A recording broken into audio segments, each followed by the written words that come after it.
The Murdaugh family was once powerful and respected in the world of South Carolina law. That changed after Alex Murdaugh was convicted of killing his wife and son in 2021. The trial drew worldwide attention, leaving the surviving son Buster facing intense public scrutiny. Buster's world came crashing down in June 2021 when his father Alex called the police to report that he had found his youngest son Paul and his wife Maggie dead. What followed were major questions about who killed Buster's brother and mother, his father's arrest on suspicion of the double murder, and a litany of financial charges against Alex. There were plenty of times where I took money that I shouldn't have taken. There were plenty of times where I stole money. One such charge alleged that Alex defrauded the family of their longtime housekeeper, who died in a slip-and-fall accident on the Murdaugh property. The housekeeper's family never received the $4.3 million insurance settlement, which allegedly went straight into Alex's pocket. As People reported, that series of tragedy was too much for Buster to bear, according to two family friends who claimed that his circle of friends diminished rapidly. He reportedly cleared out his belongings the month after Paul and Maggie died, even before his father's arrest, skipped town, and became virtually unreachable. A former college classmate told People in 2022, "He's not doing well at all. He really withdrew after everything happened. Before, he texted immediately. Now he doesn't respond to most texts, or if he does, it's one or two words. He has really closed off and built walls around himself." In February 2023, Buster, a regular attendee of the court proceedings, was called to the witness stand by his father's defense team. During his testimony, he shared how Alex broke the news about his brother and mother's deaths. He said his father called him and asked if he was sitting down. It sounded odd, and then he told me that my mom and brother had been shot.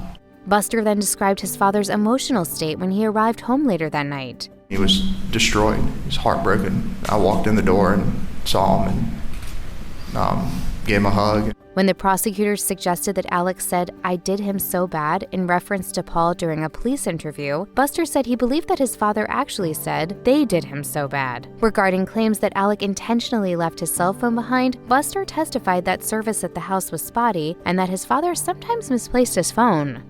In March 2023, Alex was convicted of first-degree murder in the deaths of Paul and Maggie. Circuit Court Judge Clifton Newman later sentenced him to 2 life sentences. As the verdict was read, many watched to see how Buster would react. Having maintained his father's innocence throughout the trial, Buster now faced life without him after losing the rest of his family. He initially appeared stoic, keeping his emotions hidden. His father reportedly mouthed, "It's okay," afterward, and Buster briefly rubbed his eyes but maintained composure. However, a source told the New York Post that Buster broke down after leaving the courthouse. Buster held up pretty well until the cameras were off him, but then he collapsed. He was reportedly inconsolable until his uncles John and Randy got him into a car. His initial public reaction contrasted sharply with what many might have expected.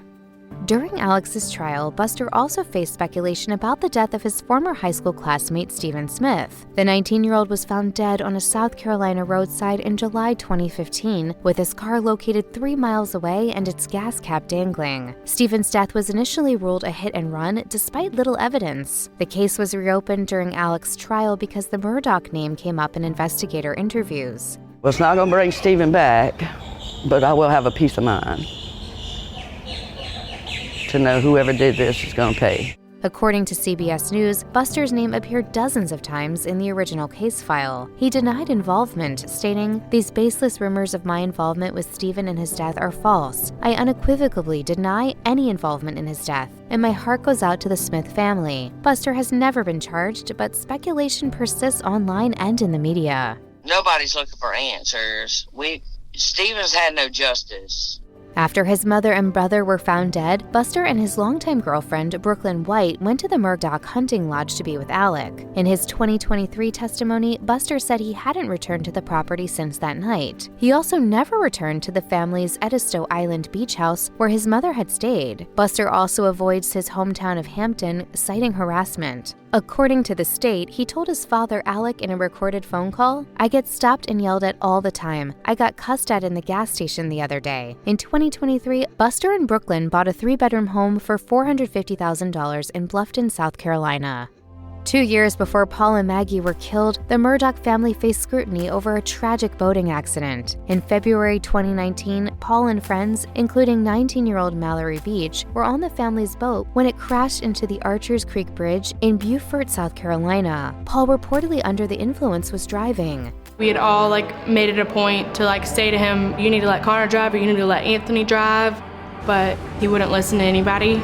Mallory died in the accident. Although Paul was never criminally charged, the Beach family filed a wrongful death suit, with Buster initially named among the defendants. He was accused of giving Paul his ID to buy alcohol. Buster and his mother's estate were later dropped from the lawsuit after a settlement. Attorney Mark Tinsley told the state, "The Beach family feels like Buster has suffered enough, and it was important to get Buster out of the lawsuit." The settlement relied on the sale of the Murdaugh Lodge in Culleton County, where Paul and Maggie were killed. In March 2023, the property sold for $3.9 million. Two local farmers paid $2.6 million for 8 tracts. Buster received $530,000 from the sale. About $2.7 million went to clients of attorney Mark Tinsley, including Mallory's mother and survivors of the 2019 boat crash. My biggest thing that I want people to realize that there are always two sides of the story. Although Buster testified for Alec, he didn't publicly discuss the conviction until a fall 2023 interview with Fox Nation for the Fall of the House of Murdaugh docuseries. He said he still believes his father is innocent, claiming, "I do not think that he could be affiliated with endangering my mother and brother. We have been here for a while now, and that's been my stance." He admitted, however, that Alec may have psychopathic tendencies. I think there are characteristics where you look at the manipulation and the lies and the carrying out of that such, and I think that's a fair assessment. Buster also addressed Stephen Smith, denying any involvement or relationship. I never had anything to do with his murder, and I never had anything to do with him on a physical level of any regard. To say the documentaries covering the bizarre details of the Murdaughs don't paint the family in a positive light would be a massive understatement. Buster, though, had a big-time problem with his portrayal in these documentaries in particular. Specifically, he took issue with a perceived insinuation by filmmakers that he had something to do with Stephen Smith's 2015 death. Consequently, Buster has sought restitution, filing suit against Netflix and others who have reported on the case for defamation. The claim seeks actual and punitive damages for irreparably damaging his reputation and causing mental anguish. Other parties named in the lawsuit include Warner Brothers Discovery and Gannett, publisher of the local newspaper, the Hampton County Guardian, as well as the outlet's editor, who spoke to the rumors about Buster and Stephen in a documentary. Buster's life since his brother and mother were killed has been rife with chaos. In addition to going through a murder trial and seeing his father found guilty and sentenced to life in prison, he has essentially lost his childhood home, started over in a new part of the state, been accused by some of having a hand in Stephen Smith's death, and felt so harassed by the media and others that his partner, Brooklyn White, filed multiple police reports citing an ongoing intrusion into their life. Through it all, Buster has been able to lean on Brooklyn as his rock. As Buster testified during his father's trial, she was there when he received the devastating phone call from his father that his mother and brother were killed. She could hear my conversation kind of over the phone, and so she just started packing stuff. So it should come as no surprise that the two finally became husband and wife in 2025. The couple married in front of family and friends in Beaufort. While Buster decided to put his dreams of becoming an attorney on hold after being expelled from law school for plagiarism, Brooklyn graduated from the University of South Carolina Law School and joined the Olivetti, McRae, and Withrow law firm in 2021.